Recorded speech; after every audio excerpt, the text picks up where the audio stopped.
बिस्मिल्लाहिर्रहमानिर्रहीम। अस्सलामुअलैकुम। हमारे चैनल कहानी हब ऑफिशियल में खुशामदीद। नाजरीन, मैं आज आपके लिए इंतहाई खौफनाक और दिलचस्प कहानी लेकर आई हूँ। लेकिन कहानी शुरू करने से पहले आपसे गुजारिश है कि अगर आपने हमारा चैनल सब्सक्राइब नहीं किया तो आप हमारे इस चैनल को सब्सक्राइब कर लीजिए और बेल आइकन को भी प्रेस कर लें ताकि हर नई आने वाली वीडियो बआसानी आप तक पहुँच सके। देखो रमीज बेटा, दानियाल ने अगर आना होता तो वो आ जाता, लेकिन अब तुम उसकी सजा मेहमानों को क्यों दे रहे हो? बेटा आओ, केक काटो, रात काफी बीत गई है, मेहमानों को खाना भी खाना है और वापस घरों को जाना है। नहीं पप्पा, मैं दानियाल के आने से पहले केक नहीं काटूंगा, चाहे मेहमान भूखे रहें या कुछ भी हो। दानियाल ने वादा किया था कि वो जरूर आएगा। डॉक्टर शबीर अपने बेटे पे बार बार केक काटने के लिए दबाव डाल रहे थे, मगर वो एक रट लगा रहा था कि दानियाल के आने से पहले केक नहीं काटेगा। उसी असना में दरवाजे पे दस्तक हुई और दानियाल कमरे में दाखिल हुआ। दानियाल को देखते ही रमीज ने गुस्से से मुंह फेर लिया। अरे रमीज यार, सॉरी, रास्ते में गाड़ी खराब हो गई थी इसलिए देर हो गई। सॉरी यार, अब माफ कर दो। दानियाल अपने देर आने से रमीज से माफी मांग रहा था। रमीज ने हंसते हुए अपना रुख दानियाल की तरफ किया और कहा, इट्स ओके, अब जल्दी से मेरे साथ चलो, अब केक काटें। चलो ठीक है। दोनों खुशी से चलने लगे और कमरे से बाहर आ गए। दरअसल आज रमीज की सालगिरह थी। आज वो पूरे 10 साल का हो चुका था। उसकी सालगिरह पे डॉक्टर शबीर ने एक फंक्शन अरेंज किया था और दानियाल और रमीज क्लास फेलो थे। दानियाल रमीज का सबसे बेहतरीन दोस्त था। रमीज और दानियाल जो ही कमरे में से बाहर निकले तो सारी लाइट्स बुझा दी गई। अब हॉल में सिर्फ चांद की चांदनी हर सू जगमगा रही थी, जो कि आज चांद की 14वीं रात थी, इसलिए चांदनी अरूज पे थी। इसी दौरान दुनिया का सबसे ज्यादा गाया जाने वाला गीत हैप्पी बर्थडे टू यू गाया जाने लगा। हॉल में मौजूद तमाम लोगों ने रमीज को हैप्पी बर्थडे विश किया। रमीज केक के पास खड़ा था, दानियाल भी उसके पास ही खड़ा था, उसकी खुशियों में शरीक था। अब रमीज ने केक परोस मोमबत्तियों को फूंक से बजाया तो सारा हॉल तालियों से गूंज उठा। अब तमाम लाइट्स ऑन कर दी गई। एक बार फिर रंग बिरंगी बत्तियों से हॉल जगमगा उठा। अब रमीज ने केक काटा और केक पीस उठा के दानियाल को खिलाया। दानियाल ने आधा खाके आधा रमीज को खिलाया। एक बार फिर तालियों का न रुकने वाला सिलसिला शुरू हुआ। एक का चेहरा खुशी से तिलमिला रहा था। केक खाने के बाद खाने का दौर शुरू हुआ। सब लोगों ने बिला तकल्लुफ खाना खाया और खाने से फरागत पाने के बाद मेहमान घरों को चल दिए। रमीज के पास तोहफे तोहफे का ढेर लग चुका था। रमीज को कुछ थकन महसूस होने लगी। दानियाल ने कहा, चल यार, नींद आ रही है, सोते हैं। रमीज ने कहा, मम्मा बाबा को गुड नाइट विश करो, और दानियाल के साथ अपने कमरे में चला गया। अच्छा दानियाल, सुबह नमाज पढ़ने के लिए जाना है, मैं सो रहा हूँ, सुबह गपशप होगी। दोनों ने एक दूसरे को गुड नाइट कहा और सो गए। बेटा रमीज, दानियाल जागो बेटा, नमाज का वक्त हो गया है। डॉक्टर शबीर दरवाजे पे दस्तक देने के साथ साथ आवाजें भी लगा रहे थे। काफी देर दस्तक देने के बाद भी जब अंदर से कोई जवाब न मिला तो डॉक्टर शबीर के दिल में तहा तहा के ख्यालात आने लगे। जबकि लाख कोशिश के बावजूद भी कुछ जवाब न मिला, उन्होंने दरवाजा तोड़ा। जब अंदर देखा तो कमरा बिल्कुल खाली था। डॉक्टर शबीर मारे गम के रोने लगे। जब उनकी बीवी ने आवाज सुनी तो वो दौड़ती हुई आई। कमरे की हालात देखे वो भी धारे मार मार के रोने लगी। हैरानी की बात ये थी कि कमरा अंदर से लॉक था, बाहर जाने का कोई और रास्ता नहीं था। सिर्फ एक खिड़की थी, मगर वो भी अंदर से लॉक थी। घर में कोहराम मच गया। रोने की आवाज सुन के मोहल्ले वाले भी आए। जब उन्हें हालात का पता चला तो वो भी हैरान हुए कि बच्चे कैसे गायब हो गए।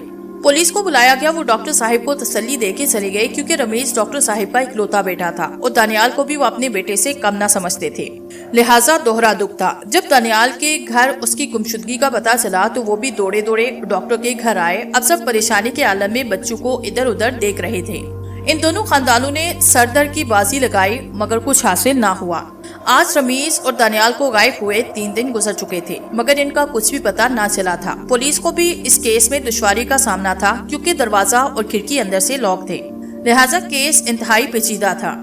आज सुबह से मूसलाधार बारिश का सिलसिला जारी था, जिसने हंकी में मजीद इजाफा कर दिया था। हवा जब जिस्म को छू के गुजरती तो जिस्म कट सा जाता। दिन के वक्त भी रात का सा समा था। बहरहाल लोग अपने अपने कामों में से जल्दी फरागत पाके घरों को चले गए। बाजार बिल्कुल खाली हो गए। लोग घरों में आके मजे ले रहे थे। वक्त अपनी महसूस रफ्तार से चल रहा था। अब रात ने अपने खौफनाक पर चारों तरफ फैला दिए। हर सू गहरा सन्नाटा था। ऐसे में रोने की आवाजों ने माहौल को मजीद दहशतनाक बना दिया। ये रोने की आवाजें जानजेब और उसकी बीवी की थी। आवाजें सुन के सब गांव वाले जमा हुए। गांव के लोगों की आदत थी कि दूसरे का दर्द अपना दर्द समझते। जब गांव वाले जानजेब के घर पहुंचे तो वो इंतहाई गम में दिखाई दे रहा था।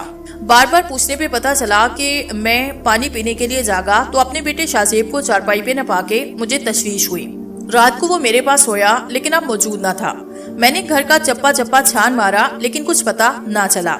इतने में जुबैर बोला, जानजेब भाई कहीं वो बाहर चला न गया हो। जुबैर बाहर होता लेकिन दरवाजे को अंदर से कुंडी लगी थी और दीवारों से कूद के बाहर वो जा नहीं सकता। वो 9 साल का है, दीवार पे चढ़ना उसके बस की बात नहीं।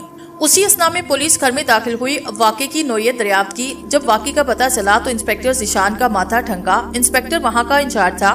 ये वाक़या भी डॉक्टर शबीर के बेटे रमीस और उसके दोस्त दानियाल की तरह था। वहीं के घर के अंदर से लॉक था, फिर भी शाहजेब गायब था। गांव का हर फर्द इस बात पे हैरान था कि ये कैसे मुमकिन है कि घर लॉक होता है फिर भी बच्चे गायब हो रहे हैं, लेकिन किसी के पास इसका जवाब नहीं था। अब ये वाक़े मामूल बनने लगे और हर तीसरे दिन बच्चे गायब हो जाते, लेकिन कोई भी सुराग न मिलता। अब तो दोनों का फर्क भी खत्म हो चुका था और हर रोज 1 या 2 बच्चे गायब होते। अब गांव में वहशत फैल चुकी थी। लोगों ने बच्चों को बाहर निकलना बिल्कुल बंद कर दिया। शाम होते ही लोग अपने बच्चों को छुपा लेते। अब इस गांव का सुकून खत्म हो चुका था। वालिदैन को ये डर लगने लगा कि कहीं आज हमारे बच्चे की बारी ना हो। इंस्पेक्टर जिशान ने हेडक्वार्टर से पुलिस की नफरी मंगवाई। उसके जहन में ये था कि अगवाकारी किसी गिरोह का काम है और वो इंतहाई चालाकी से बच्चे अगवा करता है और कोई सुराग नहीं छोड़ता। लिहाजा उसने अगवा की वारदातों को रोकने के लिए गांव के तमाम दाखिली और खारजी रास्तों पे पहरा लगवा दिया। आज सर्दी अरूज पे थी, हर तरफ सन्नाटे का राज था। ऐसे में जब हवा चलती तो गुमान होता जैसे बहुत सारी अफरीतें सरगोशियां कर रही हों। ऐसे में सिपाही गांव में गश्त करते हुए पहरा दे रहे थे। तमाम सिपाहियों के पाँव शल हो चुके थे। इंस्पेक्टर जिशान गाड़ी में पूरे इलाके में गश्त कर रहा था। उसने सिपाही से पूछा, कुछ पता चला किसी गिरोह का? नो सर, हमें कोई सुराग नहीं मिला। नफी में जवाब मिलने पे उसने सोचा कि शायद अगवाकार को मालूम हो गया है कि हमने पहरा लगा रखा है, इसलिए ऐसा कोई भी वाकया ना हुआ। लेकिन उस वक्त उसका दिमाग चकरा गया जब उसे मालूम हुआ कि रात को 2 बजे बच्चे गायब हो गए। इंस्पेक्टर का सर दर्द से फटा जा रहा था। उसने डिस्प्रिन की 2 गोलियां ली तो कुछ इफाका हुआ। उसने पहरा मजीद सख्त किया लेकिन फिर भी कुछ हासिल ना हुआ।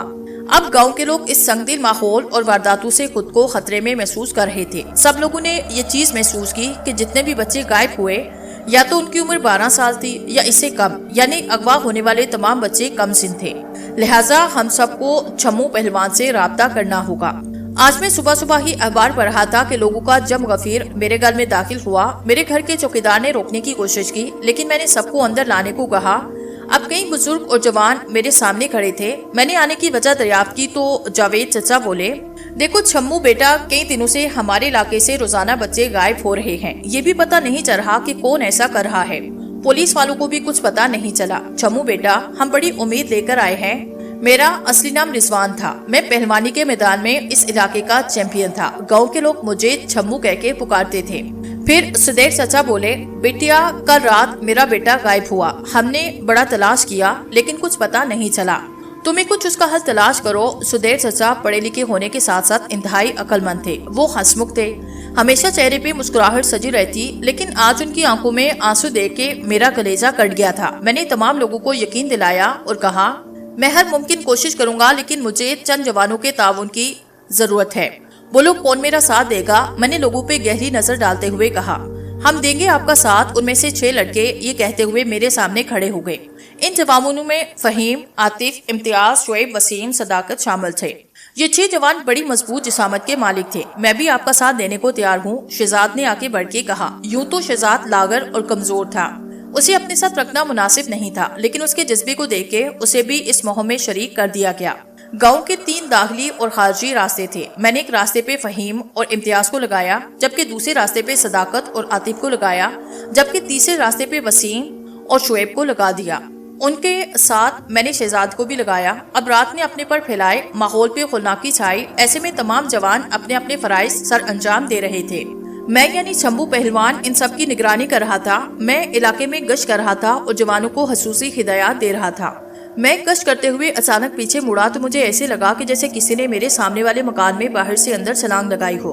मैं बुर्क रफ्तारी से भागता हुआ उस मुकाम तक पहुंचने की कोशिश में था। मैं थोड़े ही फासले पे था अफरियत दीवार में से यूं बाहर निकला कि जैसे रास्ते में कोई दीवार या रुकावट ना हो।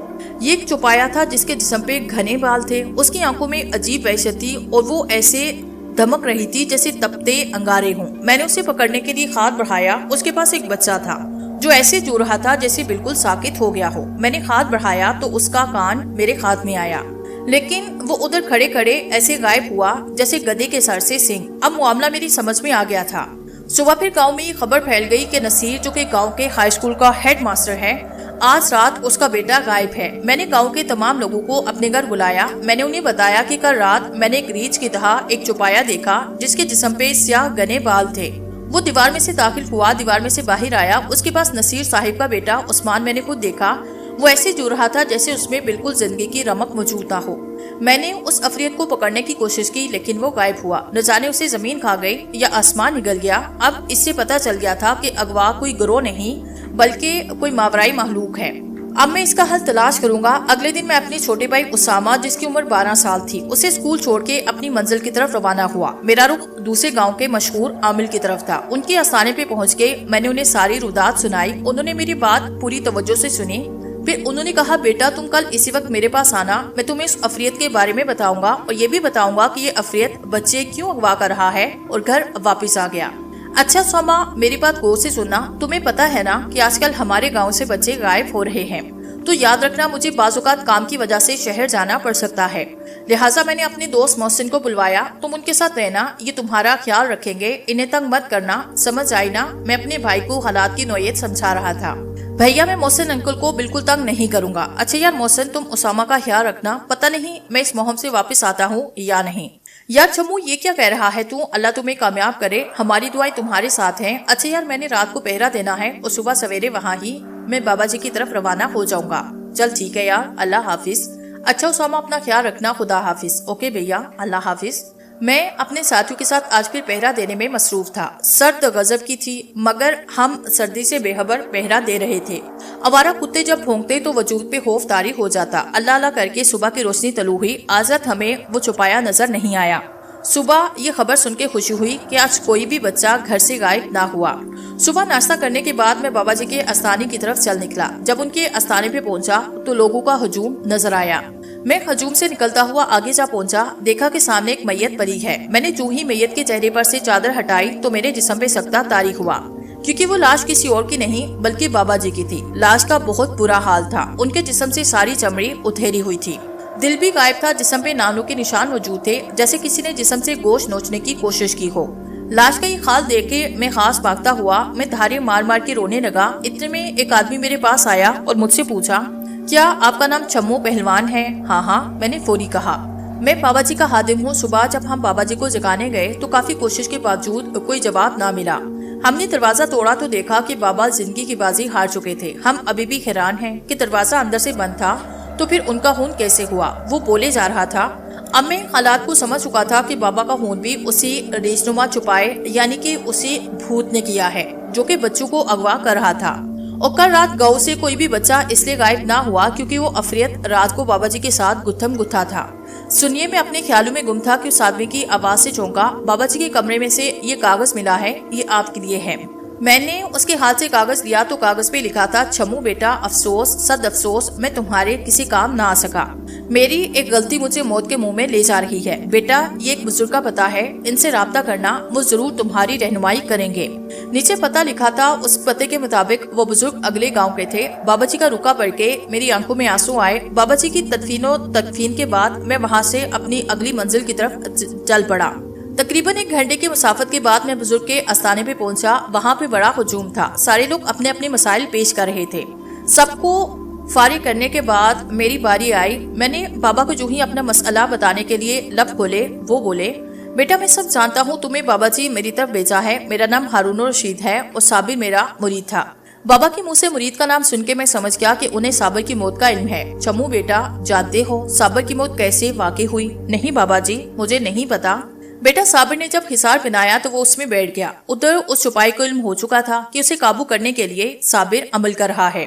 जब वो हिसार में बैठा तो उसे याद आया कि जिस तस्वीर पे उसने विट पढ़ना है वो तो मेज पे पड़ी हुई है। वो लाइल्मी में हिसार को तोड़ते हुए बाहर आया ताकि तस्वीर ले सके। उसी दौरान वो चुपाया नमूदार हुआ, उसने साबिर की जिंदगी छीन ली। साबिर की दर्दनाक मौत के बारे में सुन के मुझे बड़ा अफसोस हुआ। अच्छा बाबा जी, आपको हमारे गाँव के हालात का इल्म होगा, आप बताइए इसका क्या हल है। बाबा जी ने आंखें बंद की तो उनके चेहरे का रंग बदलने लगा। कभी सुख होता और कभी जट पड़ता। काफी देर इस हालत में रहने के बाद उन्होंने आंखें खोली तो वो गुस्से से सुर हो रही थी। बेटा मामला कुछ ऐसा है कि तुम्हारे इलाके से कुछ फासले पे एक गार में विक्रम जादूगर रहता है। वो इंतहाई जालिम और सफाक है। वो शैतान का पुजारी है और अपनी ताकतों को बढ़ाने के लिए वो किसी भी हद तक जाने को तैयार है। उसके शैतान देवता ने उसे कहा कि अगर वो उसके चरणों में 101 नाबालिग लड़कियों की बलि देगा तो वो न सिर्फ उसकी ताकतें बढ़ जाएगा बल्कि वो उसे अमर भी कर देगा। चूँकि विक्रम जादूगर के पास कई शैतानी ताकतें हैं, इसलिए उसने इन बच्चों को लाने के लिए अपने सबसे ताकतवर गुलाम विष्णा देव को लगाया है। उस देव ने अपने जिस्म को रीछ की शक्ल में ढाला और वो बआसानी बच्चे लाके दे रहा है। अब तक वो 96 बच्चे शैतान के चरमों में कुर्बान कर चुका है। जब 100 बच्चे हो जाएंगे तो उसे आखिरी बच्चा ऐसा चाहिए होगा जो पूर्णमासी की रात को पैदा हुआ हो, और उस बच्चे की खास खूबी ये होगी कि उसकी पीठ पे यानी कमर पे सितारे का निशान मौजूद होगा। बाबा जी, उस शैतान को रोकने का कोई हल है कि नहीं? बेटा हल तो है मगर इंतहाई मुश्किल हल है। बाबा जी आप हुक्म करें, मैं इंशाल्लाह हर इम्तिहान में गुजरने के लिए तैयार हूँ। बेटा उसे ज़ेर करने के लिए तुम्हें ताकत हासिल करनी होगी, और ताकत हासिल करने के लिए तुम्हें एक रात बाबा जी मौत से मुकाबला करने को तैयार होना होगा। बाबा जी मैं तैयार हूँ। भी बाबा जी ने मुझे विर्द और चिले का तरीका सिखाया। अच्छा बेटा, चिला मुकम्मल करने के बाद तुम्हें एक ताकत और एक गुलाम मिलेगी जो हर वक्त तुम्हारी रहनुमाई करेगी, और बेट चिला मुकम्मल होने से पहले चाहे कुछ भी हो जाए तुम हिसार से मत निकलना, और चिला एक पाँव पे खड़े होके करना है। याद रहे कि दूसरा पाँव जमीन पे न लगे वरना चिला नाकाम हो जाएगा, और चिला नाकाम होने की सूरत में मौत यकीनी है। हाँ इतना है कि हिसार में दरख्त होना चाहिए ताकि तुम्हें सहारा मिल सके और तुम आसानी से खड़े हो सको। बाबा जी ने मुझे और भी कई हिदायत दी और आखिर में कहा, बेटा साबित कदम रहना, अल्लाह तुम्हारा हामियो नासिर हो। बाबा जी से इजाजत लेके मैं अपने घर की तरफ गामसन हुआ। थोड़े टाइम के बाद मैं अपने घर पहुंच चुका था। घर पहुंच के फ्रेश हुआ, खाना खाया, छोटे भाई और मोहसिन के साथ गपशप की। आ चुके हफ्ता था और उसामा को सुबह स्कूल की छुट्टी थी, लिहाजा काफी देर तक उसके साथ गपशप होती रही। फिर मैं बाहर आके पहरा देने में मसरूफ हुआ। सारी रात पहरा देते हुए गुजरी। सुबह को उस जब्बर ने फिर तन बदन में आग लगाई कि आज 3 बच्चे गायब हुए, यानी कि 99 बच्चे गायब हो चुके थे और 100 पूरा होने में सिर्फ 2 बच्चे बाकी थे, जिनमें से एक नॉर्मल बच्चा गायब होना था और एक वो बच्चा जो चांद की 14वीं रात को पैदा हुआ हो और उसकी कमर पे सितारे का निशान मौजूद हो। मैंने आज यानी इतवार को चिला करने का सोच लिया था। सुबह 10 बजे का वक्त था जब मैं घर में दाखिल हुआ। देखा कि उसामा पतंग उड़ा रहा था। हमारा घर चूंकि कुशादा था और उसमें बगीचा भी था। सहन में दरख्त लगे थे, उन दरख्तों के बीच उसामा की पतंग फंसी। उसामा भाग के दरख्त पे चढ़ा, पतंग निकाली। दरख्त से उतरते हुए वो जोर से चीखा। मैं भाग के उसके पास पहुंचा। क्या हुआ? मैंने बरजस्ता पूछा। वो भैया शायद मेरी कमर पे कांटा लग गया है। कहाँ पे? मैंने जल्दी से पूछा। भैया इधर कमर पे। उसामा ने फौरन कमीज उतारी। कमर पे नजर पड़ते ही मुझे हजारों वोल्ट के झटके लगे। मेरा दिमाग सुन्न होने लगा क्योंकि उसामा की कमर पे वो सितारे वाला निशान मौजूद था जो बाबा जी ने बताया।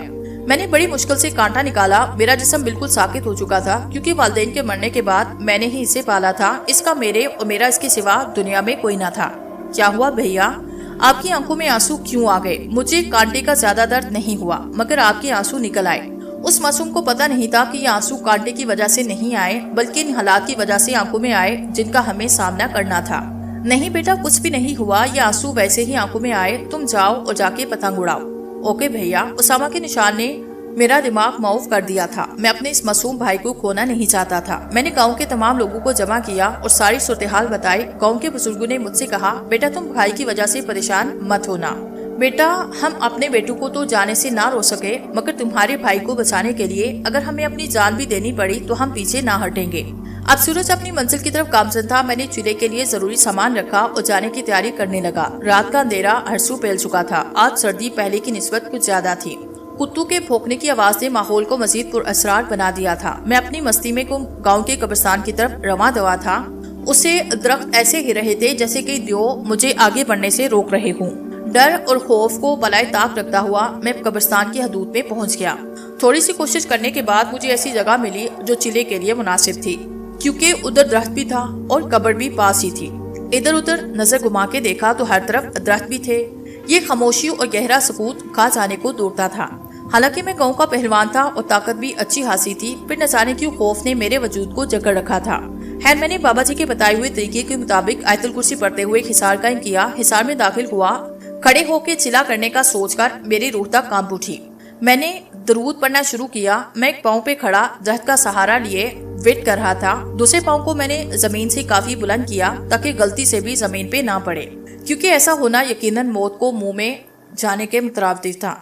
मैंने आगे पीछे के माहौल से बेफिक्र अपने चिले में मसरूफ था। अभी फिट पड़े हुए थोड़ी ही देर गुजरी थी कि गांव के लोग मेरे पास आए और कहा, छमू बेटा, वो छुपाया उसामा को ले गया है।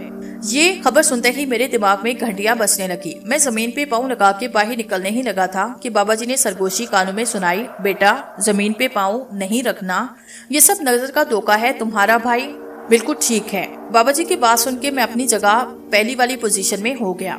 वो गांव वाले अब ढांचू का रूप धार चुके थे और मुझे धमकियां दे रहे थे, बाहर आजा नहीं तो बेमौत मारा जाएगा। मैंने आंखें बंद की और वेट करता रहा। थोड़ी देर के बाद आंखें खोली तो कुछ भी नहीं था। ढांचू के आने से पता चलता था कि शैतान विक्रम जादूगर को मेरे जिले के बारे में इल्म हो चुका था और वो मुझे हर तरह से बहलाने फुसलाने की कोशिश करेगा। मैं विट पढ़ने में मसरूफ रहा। मुझे लगा कि बारिश हो रही है। जब देखा तो वाकई बारिश हो रही थी, मगर ये पानी की नहीं, बलते उबलते हुए खून की बारिश थी और वो हिसार के अंदर नहीं आ रही थी। मैं समझ गया था कि ये भी शैतान की चाल है, लिहाजा मैंने दिल मजबूत किया। उबलते हुए खून में इतनी तपश थी कि मुझे अपना वजूद जलता हुआ महसूस हुआ। काफी देर तक बारिश होती रही। शैतान चाहता था कि शायद मेरे कदम डगमगा जाएं, लेकिन मैं बर्दाश्त करता रहा। थोड़े वक्त बाद खून की बारिश खत्म हुई। हिसार से बाहर जमीन पर नजर दौड़ाई तो जमीन बिल्कुल साफ नजर आई, जैसे यहाँ कुछ ना हुआ हो। वक्त अपनी महसूस रफ्तार से चलता रहा। तकरीबन आधे से ज्यादा चिला हो चुका था। मेरे पाँव एक सर्दी की वजह से शल हो चुके थे। दूसरा पहली मरतबा ऐसे एक पाँव पे इतनी देर खड़ा हुआ था। मैंने विट पढ़ने की रफ्तार को बढ़ाया ताकि जहन से ये खौफ और डर खत्म हो सके। मैं ऊंची आवाज में पढ़ रहा था कि मेरे सामने वही ढांचानुमा छुपाया यानी विष्णा देव आन खड़ा हुआ। आज उसकी हालत गैर हो रही थी। वो गुस्से से बपरा हुआ था। उसकी आंखों में इतना गुस्सा था कि वो देखकर रूह कांप जाती। वो आते ही गुस्से से धारा, लड़के, तू लाख चाक पर भी मेरे आका विक्रम जादूगर का बाल भी बीका ना कर सकेगा, इसलिए नाटक छोड़ और घर वापस चला जा। मैं तेरी जान बख्श देता हूँ। वो मुझे धमकियां दिए जा रहा था और मैं विट पढ़ने में मगन था। जब उसकी धमकियों का मुझ पे कोई असर न हुआ तो उसने कब्रों की तरफ मुड़ के कहा, उठो इस कब्रिस्तान के वासियों, इस लड़के को घसीट के मेरी तरफ लाओ। ये सुनना था कि तमाम कब्रें फटने लगी, मुर्दे बाहर निकलने लगे। अब मेरे चारों तरफ कफनपोश मुर्दे खड़े थे और वो मेरी तरफ बढ़ने लगे। मुझे यूँ महसूस हो रहा था जैसे मेरी सांस बंद हो जाएगी। सर्दी होने के बावजूद भी मेरा जिस्म पसीने से शराबूर हो गया था। वो मुर्दे भागते हुए मेरी तरफ आने लगे। खौफ की वजह से मैंने आंखें बंद की। फिर मुझे चीहों की आवाज सुनाई दी। जब आंखें खोली तो देखा कि सारे मुर्दे आग की लपेट में थे और चीहों पुकार कर रहे थे। थोड़ी देर तक ये सिलसिला जारी रहा। फिर हर तरफ सकूत तारी हुआ।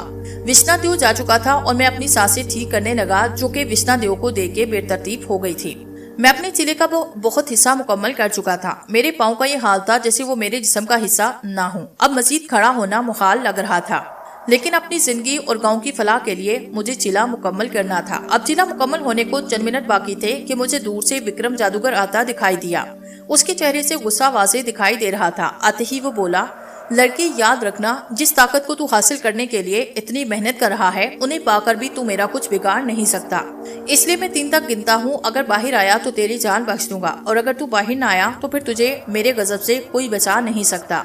उसने गिनना शुरू किया, 1 2 3 कहते ही वो गुस्से से मेरी तरफ देख के बोला, आप तैयार हो जा मौत के लिए। इतना कहते ही उसने कुछ पुड़ के फूंका तो दरख्त मोम की तरह पिघलने लगा, जिसका मैंने सहारा लिया हुआ था। बाबा जी की आवाज मेरे कानों में गूंजी, बेटा, तुम्हारे चिलों को पूरा होने में सिर्फ 2 मिनट बाकी रह गए हैं। किसी तरह ये 2 मिनट पूरे करो, अल्लाह तुम्हारा खामियो नासिर हो। दरख्त पर मेरी गिरफ्त कमजोर पड़ रही थी और फिर दरख्त मेरे हाथों से छूटकर अब मच्चे चले की तहती का अंदाजा हुआ। विक्रम जादूगर मेरी परेशानी पे खूब कहकेल गा रहा था। फिर उसके अगले वार ने तो मेरे होशो हाथ छीन लिए।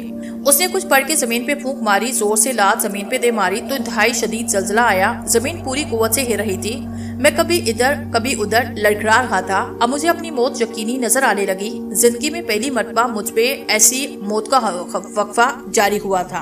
मुझ पे पहलवानी में और आम जिंदगी में कई कई परेशानियां और मुसीबतें आई, मगर मैं आज तक मौत से इतना खौफजदा नहीं हुआ था जितना कि आज का था।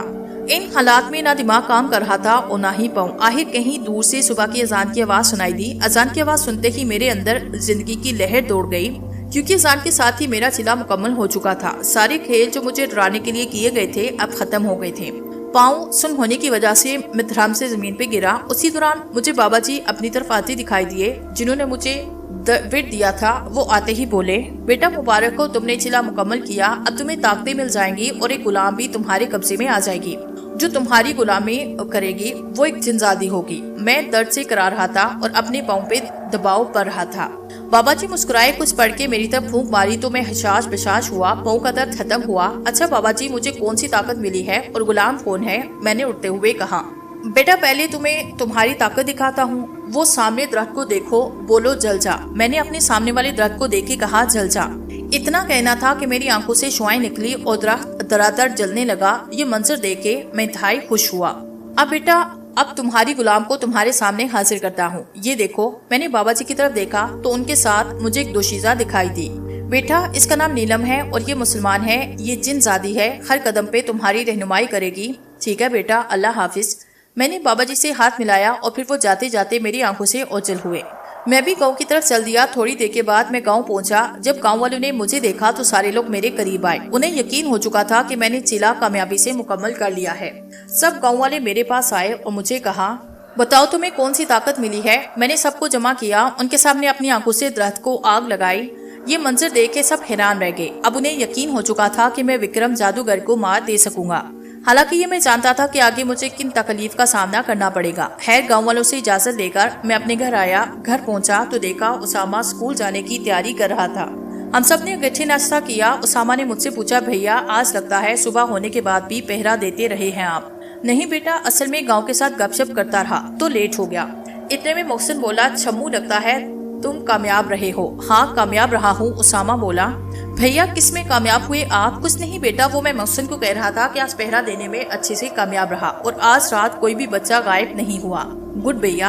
अच्छा भाई, मैं स्कूल जा रहा हूँ, अल्लाह हाफिज। वो मासूम अपनी जिंदगी के मसे में गुम था। उसे मालूम न था कि इस वक्त उससे कैसा इम्तिहान लेगा।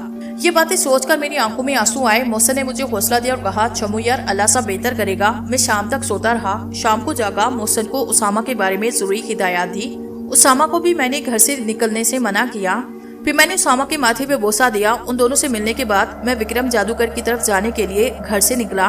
गांव वालों से मेल मिलाप के बाद मैं अपने सफर पे गामजन हुआ। गांव वालों ने मुझे बहुत दुआएं दी। मेरी कामयाबी के लिए भी खुदा से दुआ की। मैंने रास्ते में नीलम को आवाज दी। वो जल्दी हाजिर हुई, जैसे मेरे हुक्म की वो मुंसिर हो। मैंने उससे पूछा, नीलम किस सिम जाना है? उसने मुझे विक्रम जादूगर के गार तक पहुँचने के लिए तमाम रास्ते बता दिए। वक्त गुजरता गया। मगरिब और फिर इशा भी रास्ते में हुई। मैंने मगरिब और इशा की नमाजें पढ़ी। खुदा से इस इम्तिहान में कामयाबी की दुआ की। रात काफी बीत गई थी। मैं उन वीरानों और बेयाबानों से गुजरता रहा कि अचानक नीलम की आवाज सुनाई दी, आका आगे खतरा दिखाई दे रहा है, जरा संभल के जाइएगा। मैं चंद कदम आगे चला था कि जमीन कांपने लगी। काफी देर जमीन कांपती रही, फिर इसमें दरारें पड़ गई। थोड़ी देर के बाद एक इंतहाई हैबतनाक महलूक मेरे सामने खड़ी थी, जिसका कद इंतहाई लंबा था और जिस्म इंतहाई मजबूत था। उसकी आंखों की जगह 2 गड़े थे। कान भी काफी बड़े थे और नाक नहीं थी। नाखून देख के मेरा जिस्म थर-थर कांपने लगा, क्योंकि वो तलवार की तरह तेज दिखाई दे रहे थे। लड़के, इससे आगे मेरा इलाका है। अगर एक कदम भी आगे बढ़ाया तो निस्तो नाबूद कर दूंगा। मैंने बिना कुछ वक्त जाया किए आंखें उसके जिस्म पे मरकूज की और कहा, जल जा। फौरन वो आग की लपेट में आया। सारे बिनाने में उसकी चीखें गूंज रही थी। थोड़ी देर में वो मखलूक राख बन चुकी थी। हवा ने उस राख को उड़ाया। विक्रम जादूगर आग के सामने बैठा कोई मंत्र लाप रहा था कि आग बुझी। आग बुझते ही वो गुस्से से धारा, ऐसा नहीं हो सकता। वो कमीना मेरे गुलाम रगूद पू को नहीं मार सकता। वो इतना ताकतवर नहीं हो सकता। नहीं, ये मुमकिन नहीं। देखा शैतान देवता, उसने मेरे गुलाम को मार दिया। देवता, अगर मैं तुझे आज ही दोनों बच्चों की बलि दे दूं तो तू मुझे अमर करेगा? नहीं विक्रम, आज तो सिर्फ एक बच्चे की बलि देगा, क्योंकि 99 बच्चों की तू बलि दे चुका है। आज एक देगा तो 100 पूरे हो जाएंगे। फिर आखिरी बच्चा जो कि पूर्णमासी की रात पैदा हुआ है, उसकी कमर पे सितारे का निशान है, तो उसकी बलि इन बच्चों से अलग देगा और वो तू कल देगा। वैसे भी तुम्हारी जान तो इस पहाड़ी के पिछले जंगल में पिंजरे में बंद है, वो एक तोते में है। ये बात उस शंभू को नहीं पता। शैतान अपने चेहरे को तमाम बात समझा के बिल्कुल साकित हो चुका था। विक्रम जादूगर का चेहरा खुशी से खिल उठा। उसने खुशी से नारा लगाया, शैतान देवता की जय हो। सारी गुफ्तगू नीलम जिनजादी ने गायबाना तौर पे सुन ली थी। आका, मैं आपको एक बात बताना चाहती हूँ। नीलम ने मुझसे इजाजत तलब दी। हाँ नीलम, क्या बात है, बोलो। फिर नीलम ने मुझे विक्रम और शैतान की सारी बातें बता दी। गुड नीलम, तुम्हारा साथ रहना मेरे लिए बड़ा फायदे की बात है। यही बातें करते हुए मैं अपने सफर पे गामजन था और नीलम अब फिर से गायब हो चुकी थी। विस्ता मेरे गुलाम, अब शंभू के अंत का समय आ गया। मुझे आज की रात 2 बजे चाहे एक शंभू का छोटा भाई और दूसरा गांव से कोई भी उठा लाओ। जो हुक्म महाराज का मैं अभी लेके हाजिर होता हूँ। विष्णा देव ने ताबेदारी से कहा और गायब हुआ। वो हवाओं में उड़ता हुआ जा रहा था। उसका रुख गांव की तरफ था। थोड़ी देर में वो शंभू के घर में आ चुका था। वो उसामा की चारपाई के पास पहुंचा। उसे उठाने ही वाला था कि उसामा की अचानक आंख खुली। उसने जो ही अपने सामने उस बला को देखा तो खौफ से चीख मारी। चीख की आवाज सुन के मोहसिन हड़बड़ा के उठ बैठा। अपने सामने इतनी बड़ी बला को देख के उसे अपने होशो हास सजाते महसूस हुए। विष्णा देव उसामा को उठाने ही वाला था कि मोहसिन बीच में आया और कहा, ए शैतान, तुझे इसे ले जाने के लिए मेरी लाश पर से गुजरना पड़ेगा। मेरे जीते जी तू इसे छू भी नहीं सकता। मोहसिन ने विष्णा को चैलेंज किया, चल अगर तेरी यही मर्जी है तो ये ले। उसने मोहसिन की गर्दन पकड़ी, गले की हड्डी तोड़ी। मोहसिन जिंदगी की बाजी हार चुका था। विष्णा देव ने उसामा को उठाया जो मुसलसल चीखे जा रहा था। विष्णा देव ने उसामा को उठाते ही दीवार से बाहर छलांग लगाई। शम्मू के पड़ोस वाले घर से एक बच्चा उठा लिया। उस बच्चे ने जो ही विष्णा देव को देखा तो बेहोश हुआ। विष्णा देव दोनों बच्चों को उठाए दीवार में से गुजरता हुआ बाहर आया। उसामा की चीखें सुन के गाँव के कई लोग जमा हो चुके थे। आज उन्होंने विष्णा देव की खैबत और खुनाकी देख ली। विष्णा देव ने जब देखा कि गांव वाले बच्चों को छुड़ाने के लिए आए तो उसने मुंह खोला जिससे आग के गोले बरसे। कुछ लोग तो भाग गए, कुछ आग की लपेट में आए। विष्णा देव बच्चों को लेके विक्रम के पास पहुंच गया। शाबाश विष्णा, अब शम्मू मेरे खिलाफ कोई कदम उठाए तो दिखाए, उसे मुंह की खानी पड़ेगी। विष्णा, उस शम्मू के भाई को तुम अपने कैद खाने में ले जाओ और दूसरा बच्चा मेरे पास छोड़ जाओ। विष्णा ने हुक्म की तामील की। एक बच्चे को विक्रम जादूगर के पास छोड़ा और उसामा को साथ लेके चल पड़ा। उसने उसामा को इंतहाई तारीक कमरे में बंद किया जहाँ ना हवा ना ही कोई रोशनी का निजाम। वो उस तारीक कमरे में भी चीख चिल्ला रहा था कि शायद कोई इसकी मदद को आए। वो बार बार अपने भाई को पुकार रहा था मगर लाहासिल। आका, अगर आपको इजाजत हो तो एक खबर दूं, मगर हिम्मत से सुनिएगा। नीलम जिनजादी ने मुझसे इजाजत तलब की। बोलो नीलम, क्या बात है, तुम परेशान लग रही हो। आका, बात भी परेशानी की है। विक्रम ने गांव से 2 लड़के उठवाए, एक आपका छोटा भाई उसामा, दूसरा बच्चा आपके पड़ोस में। गांव वालों ने रोकने की बड़ी कोशिश की मगर विष्णा देव ने उन पे आग बरसाई जिससे कई लोग जल के कोयला बन गए। नीलम की बात सुन के मेरा कलेजा कट गया। नहीं नीलम, मैं उस नापाक को अमर ना होने दूंगा, चाहे कुछ भी हो जाए। नीलम, अगर वो अमर हुआ तो वो सारी दुनिया में तबाही मचा देगा, लेकिन मेरे जीते जी वो ऐसा ना कर सकेगा। आका, वो आज इस बच्चे की बलि देगा, ऐसे 100 बच्चे हो जाएंगे और उसे अमर होने के लिए इस शर्त पे अमल करना होगा कि आखिरी बच्चे की बलि वो बलि देगा, यानी जब आखिरी बच्चे की बलि देगा तो इस रात और किसी बच्चे की बलि ना देगा। वो आपके भाई की बलि कल देगा। आज ही रात आपका भाई महफूज है, मगर वो इंतहाई परेशानी में है। वो ऐसे कमरे में बंद है जहाँ सांस लेने में दिक्कत होती है क्योंकि वहाँ का माहौल काफी खराब है। वहाँ हवा का अमल दहल नहीं। लेकिन आका, आपको हिम्मत से काम लेना होगा, इंशाल्लाह कामयाबी आपकी होगी। नीलम जिनजादी मुझे हौसला दे रही थी। अच्छा नीलम, तुम शैतान की ताकतों से मुकाबला नहीं कर सकती? मैंने नीलम से पूछा। नहीं आका, मेरी ताकत उनके मुकाबले में इंतहाई कम है। मुकाबला तो दूर की बात, अगर मैं उनके सामने भी आ गई तो वो मेरी ताकतों को जब्त करके मुझे अपना गुलाम बना सकते हैं। नीलम ने अपनी मजबूरी बताते हुए कहा। चलो ठीक है, मैं कुछ सोचता हूँ। आका, होशियार हो जाइए, आगे खतरा है। नीलम ने एकदम कहा और मैं नीलम की बात सुन के चौकन्ने हो गया। थोड़ी देर के बाद तेज हवाएं चलना शुरू हो गई। अब ऐसे तेज हवाएं चल रही थी कि खदशा होने लगा कि ये हवा मुझे कहीं दूर पटक न दे। मैंने अपने कदम मजबूती से जमाए। थोड़ी देर तक ये सिलसिला चलता रहा, फिर हवाएं रुकने लगी, आहिस्ता आहिस्ता बिल्कुल खत्म हो गई। अब सामने नजर पड़ी तो इंतहाई मकरू चेहरे की हामिल एक चुड़ैल मेरे सामने खड़ी थी। उसके माथे पे सिर्फ एक आंख थी। बालू की जगह सांप लटक रहे थे। दांत काफी बड़े बड़े और तेज थे। दांतों से खून टपक रहा था जैसे अभी किसी का खून पी के लाई हो। उसने आते ही मुझ पे आग बरसाई। मैं एक तरफ हुआ, आग का गोला मेरे पीछे गिरा। आग का गिरना था कि जमीन एकदम काली हो गई। काफी देर तक वो मुझ पे आग बरसाती रही और मैं बचता रहा, लेकिन आखिरकार मैं गोले की जिद में आया जिससे मेरा बायां हाथ जल गया। मैंने हिम्मत की उसकी तरफ निगाह मरकूज की और कहा, जल जा। उसे आग लगी, वो मेरे वार के लिए तैयार न थी, इसलिए जल्दी शिकस्त खा गई। मुझे हाथ में जलन महसूस होने लगी, लेकिन मैं आगे बढ़ता गया। इतने में नीलम ने मुझे एक पत्ता दिया और कहा, आका इसे हाथ में मलो। मैंने उस पत्ते को हाथ में मला। मेरे ऐसा करने से तमाम दर्द और जलन खत्म हो गई। अब सिर्फ जलने का वो निशान बाकी रह गया था। थैंक यू नीलम, मैंने उसकी तरफ देखते हुए कहा। नहीं आका, हर कदम पे आपका साथ देना मेरा फर्ज है। चलिए, अब फासला कम रह गया है, जल्दी चलिए, कहीं वो विक्रम बच्चे की बलि ना दे दे। ओके नीलम। मैं फिर गार की तरफ चल पड़ा।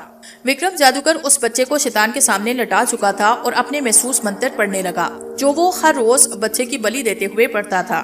कुछ देर तक मंत्र खत्म हो चुका था। विक्रम ने खंजर उठाया, बच्चे के पास पहुंचा जो अभी तक बेहोश था। विक्रम ने जाते ही खंजर हवा में बुलंद किया, बच्चे की गर्दन तन से जुदा कर दी। खून का तेज फवारा उठा, जिसने सामने रखे शैतान के बुत को सुर्ख किया। अब उस बुत में अजीब सी रोशनी चमक रही थी। विक्रम जादूगर बुत के सामने खड़ा हुआ और कहा, ए शैतान देवता, मेरी इस बलि को कबूल कर और मुझे जल्दी शक्तिशाली बना दे और अमर कर दे। फिर दुनिया में कोई हक का पैरोकार ना होगा, सब तेरे सामने झुकेंगे, बस तू मुझे अमर कर दे। उसी दौरान उस बुत की आंखें रोशन हुई, उसके लब हिले। ए मेरे पैरोकार, हमने तेरी ये बलि कबूल की। तू हमें 100 बच्चों की बलि दे चुका, अब सिर्फ देना और उसके खून से मुझे गुस्ल देना, फिर हम तुम्हें अमर करेंगे और तुम्हें कई ताकतें और शक्तियां दान करेंगे। और तेरे दुश्मन ने तेरी एक और ताकत सूरज देवी को खत्म किया। ऐ मेरे देवता, मेरा दुश्मन अब मेरे सामने हरकत भी ना कर सकेगा, क्योंकि अब चाल मेरे हाथ में है। विक्रम ने शैतान देवता को यकीन दिलाया। ठीक है मेरे चेले, होशियार रहना। शैतान ने विक्रम को चौकन्ना रहने का हुक्म दिया। ठीक है शैतान देवता।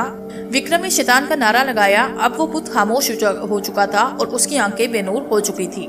नीलम ने मुझे खबर दी थी कि विक्रम ने उस बच्चे की बलि दे दी है। मुझे बड़ा दुख हुआ, लेकिन मैं कुछ ना कर सका। अब नीलम ने गार की निशानदेही की और कहा, ये वो गार है जिसमें विक्रम नापाक अमल में मसरूफ है। मेरे चंद कदम के फासले पे था वो गार। मैंने गार के अंदर कदम रखा, नीलम गायब हो चुकी थी। मैं चूंकि गार के अंदर दाखिल हुआ तो एक अजीब सी बदबू हरसू फैली हुई थी, जिससे मेरा दम घुट रहा था। लेकिन मुझे अपने मिशन की कामयाबी के लिए उसे बर्दाश्त करना था।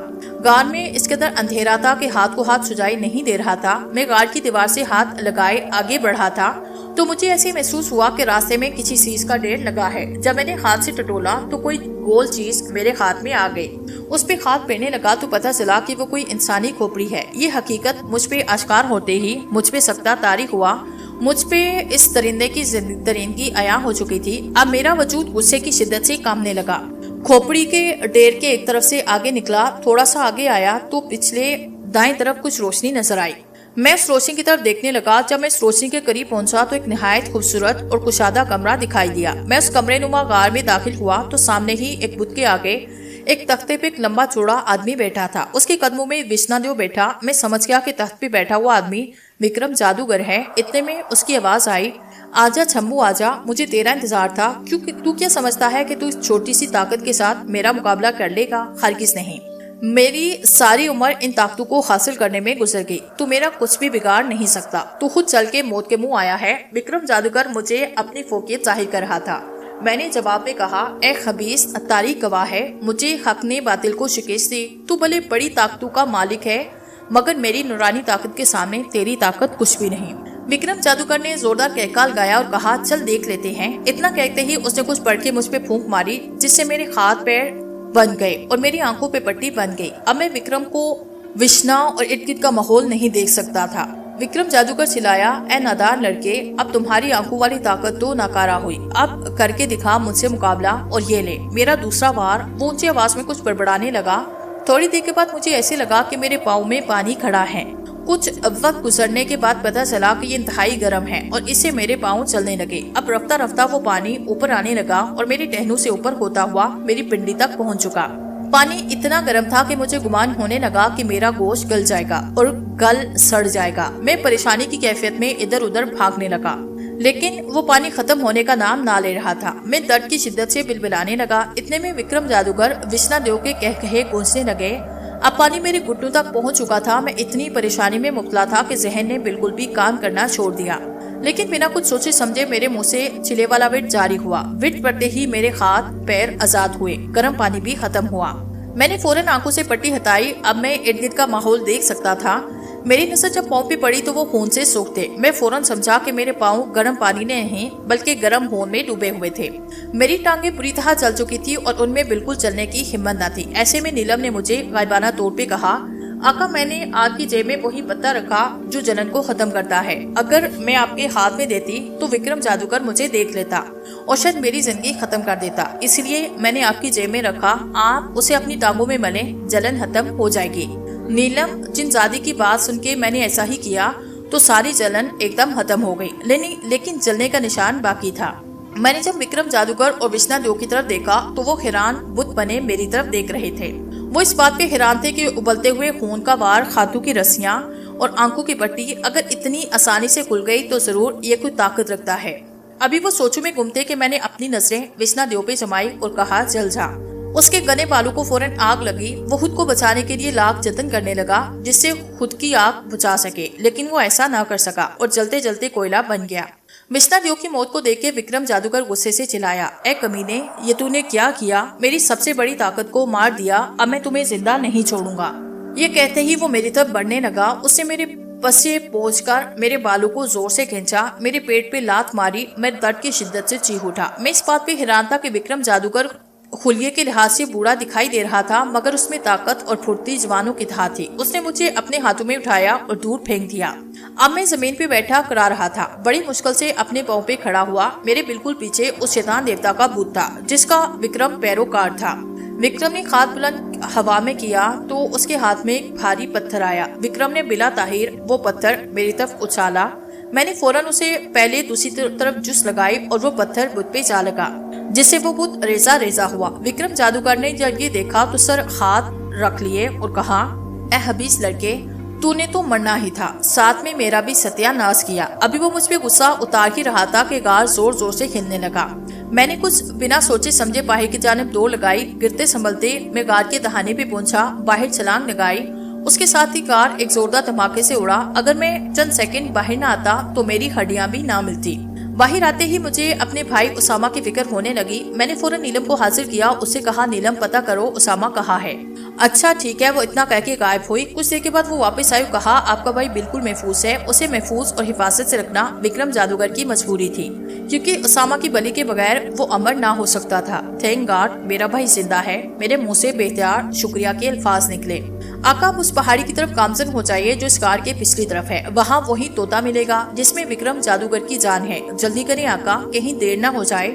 नीलम ने मुझे हालात की नोयत से आगाह किया। मैंने अपना रुख पहाड़ी की तरफ किया। रात का भी आधे से ज्यादा हिस्सा बीत चुका था। मैंने चलते हुए नीलम से कहा, नीलम, बहुत अंधेरा है, कुछ नजर नहीं आ रहा। आका, वही चिले वाला विट भर के हाथों पे फूंक पर अपने आंखों पे लगाएं, आपको हर चीज वाज़ेह दिखाई देगी।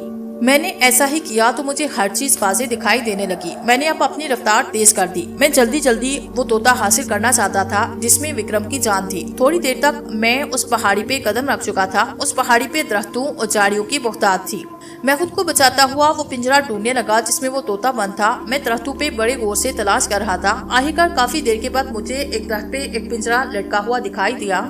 मेरी खुशी के इंतहा ही मैं भाग के उस तोते के पास पहुंचा तो अचानक मेरी नजर साथ वाले दरख्त पे पड़ी तो उस दरख्त पे भी पिंजरा लटक रहा था, उसमें भी तोता बंद था। ये सूरत-ए-हाल देखते ही मेरा दिमाग चकराने लगा। मैं इंतहाई संगीन परेशानी में मुब्तला था। मैं अब खुद को ऐसे महसूस करने लगा जैसे कि मैं बंद गली में भाग रहा हूँ।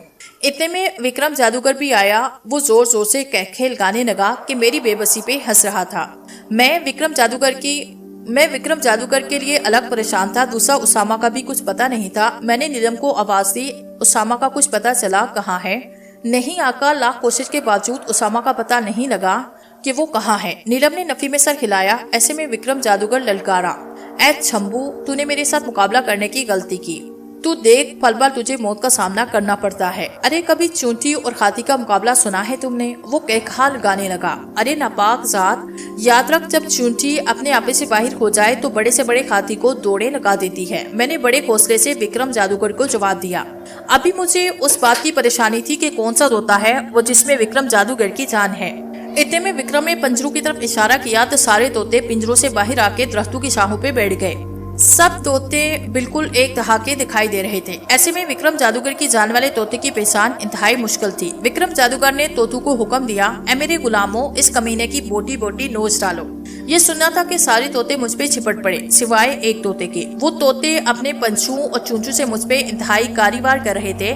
मुझे यकीन हो चुका था कि जो तोता मुझ पे हमला करने की बजाय वहाँ दरख्त पे बैठा है वो वही तोता है जिसमें विक्रम जादूगर की जान है। मैं उस तक पहुँचना चाहता था लेकिन दूसरे तमाम तोते मुझे आगे बढ़ने से रोक रहे थे। मैं जख्मों से चूर हो चुका था। अब मेरी हिम्मत जवाब दे गई थी। मैं जमीन पे गिर गया था। तोते अब भी मेरा जिस्म नोचने में मसरूफ थे। ऐसे में नीलम जाहिर हुई। उसने दौड़ के वो तोता उठाया, भाग के मेरे पास आई। तोता मेरे खातू में थिमाया। तोता जो ही मेरे खातू में आया बाकी तोते गायब हुए। विक्रम जादूगर इस अचानक पेश आने वाले वाकये का कतई गुमान नहीं कर सकता था। वो गुस्से से चिल्लाया, एक कमीनी जिनजादी, तूने मेरे सामने आके बड़ी गलती की, अब तुम्हें इसकी सजा मिलेगी। इतना कहते ही उसने कुछ पढ़ के नीलम पे फूंक मारी जिससे नीलम को आग लगी। जलते जलते उसने मेरी तरफ देखा। उसके चेहरे पे मुस्कुराहट थी जैसे वो मुस्कुराहटे चेहरे से कह रही हो, आका मैंने कुर्बानी दे दी, आप भी गाँव वालों के लिए किसी कुर्बानी से दरेक मत दीजिएगा। जाते हुए उसने मेरी तरफ अलविदाई अंदाज में हाथ हिलाए। मेरी आंखों में उसकी जुदाई की आंसू आए। नीलम, गाँव वाले तुम्हारा ये एहसान कभी ना भूलेंगे, कभी भी नहीं, मैंने रुहासी अंदाज में कहा। नीलम का वजूद खत्म हो चुका था। अब वहाँ कोई नामो निशान बाकी न था। फिर मैंने अपना रुख विक्रम जादूगर की तरफ किया और कहा, ऐ शैतान की औलाद, अब तुम्हें भी मुझसे कोई बचा नहीं सकता। शिकस्त तुम्हारा मुकद्दर बन चुकी है। इतना कहते ही मैंने तोते के पर पकड़े। मैं उन्हें तोड़ने ही वाला था कि विक्रम जादूगर चिल्लाया, रुको, ये देख, तू मेरा कुछ बिगाड़ नहीं सकता, तू अभी बच्चा है। मैंने जब उसकी तरफ देखा तो उसके कब्जे में मेरा भाई उसामा था। उसने मेरे भाई की गर्दन पे खंजर रखा। अपने भाई को मौत के इतना करीब देखते हुए मैं काम किया। देखो विक्रम, मेरे भाई को छोड़ो, ये मासूम है। मैंने इल्तिजा की। विक्रम चिल्लाया, ठीक है, छोड़ दूंगा, तुम ये तोता मेरे हवाले करो। इतने में उसामा बोला, नहीं भैया, आप इसे ये तोता मत दो, आप मेरी फिक्र ना करो, मुझे कुछ ना होगा। विक्रम जादूगर गुस्से से धारा, ए छम्बू दादान, तू तो अक्लमंद है, इसकी बातों में मत आ और तोता मेरे हवाले कर दे। मैं इंतहाई कशमश के आलम में था। आखिरकार मजबूर हो गए। मैं विक्रम की तरफ बढ़ने लगा। नहीं भैया नहीं, प्लीज इसे खत्म कर दीजिएगा। मैं मुसलसल विक्रम जादूगर की तरफ बढ़ा था। जब उसामा के बार बार कहने पे भी ना रुका, उसने अपनी गर्दन पे रखे खंजर को अपनी गर्दन पे बेड़ा। खून का एक तेज फव्वारा उठा। उसामा हमेशा के लिए साकित हो गया। मैं गुस्से में जमीन पे लाते मारने लगा। भाई की मौत से मैं हाथ भागता हुआ मैं धारे मारने लगा। ऐसे में विक्रम जादूगर बोला, देखो चम्मू, ये तोता मुझे दे दो, अब मैं कभी किसी का खून नहीं करूंगा। उसके चेहरे से खौफ और परेशानी की झलक नुमाया नजर आ रही थी। मैंने गुस्से से तोते के पर तोड़े। जादूगर के बाजू कट गए। वो मुझसे रहम की भीख मांगता रहा। मैंने तोते की दोनों टांगे तोड़ी जिससे जादूगर की टांगे कट गई। अब वो जमीन पे गिर चुका था। मुझे लालच देने लगा कि मैं तुम्हें इतनी दौलत दूंगा कि तुम्हारी 7 नस्लें अगर अयाशी करें तो भी दौलत खत्म ना होगी। मैंने बगैर परवाह किए तोते की गर्दन मरोड़ी। जादूगर की गर्दन कटी। उसके जिस्म को आग ने अपनी लपेट में दिया। कुछ देर के बाद उसकी राख बन गई। अमर होने वाला ख्वाब देखने वाला विक्रम जहन्नम वासिल हुआ। मैं अपने भाई की याद में काफी देर रोता रहा, फिर बेहोश हुआ। जब होश आया तो मैं अपने गांव में था। मैं उठ के बैठा, कहा, मैं यहाँ कैसे आया? तो सतीश चाचा बोले, बेटा, जिस रात तुम जादूगर से मुकाबला करने के लिए गए, उस सुबह गाँव का कोई आदमी इस जगह पहाड़ी वाले दरख्तों की लकड़ियाँ काटने के लिए गया था। तुम्हें उधर बेहोश पाया और फिर वो यहाँ ले आया। आज पूरे 3 दिन के बाद तुम्हें होश आया। अच्छा बेटा, क्या जादूगर मर गया? हाँ, वो मर गया। फिर मैंने उन्हें पूरी बात बताई। जब नीलम और उसामा का जिक्र आया तो एक मरतबा फिर मेरी आंखों में आंसू तैरने लगे। गांव वालों ने हिम्मत दिलवाई और कहा कि उनकी कुर्बानी को हमेशा याद रखा जाएगा। कुछ दिनों तक मेरे जख्म ठीक हुए। कुछ अरसे के बाद गांव के एक लड़की से मेरी शादी हुई और 1 साल के बाद खुदा ने हमें एक बेटा दिया जो उसामा जैसा था। मैंने उसका नाम उसामा रखा। अब वो 5 साल का हो चुका था। एक सुबह मैं अपने लॉन में कुर्सी पे बैठा अखबार पढ़ा था कि देखा कि उसामा सहन में दो रहा है। मैंने कहा, बेटा, आहिस्ता, कहीं गिर ना जाओ। उसने कहा, आप मेरी फिक्र ना करें, मुझे कुछ ना होगा। ये जुमला सुनते ही मुझे अपना भाई उसामा याद आया। जब वो विक्रम जादूगर ने उसकी गर्दन पे खंजर रखा था, उसने यही जुमला करा था। माजी की याद से मेरी आंखें भर आई। मैं जब भी अपना जला हुआ बायां हाथ, जली हुई टांगे और अपना बेटा देखता हूँ तो एक बार फिर मैं माजी में खो जाता हूँ।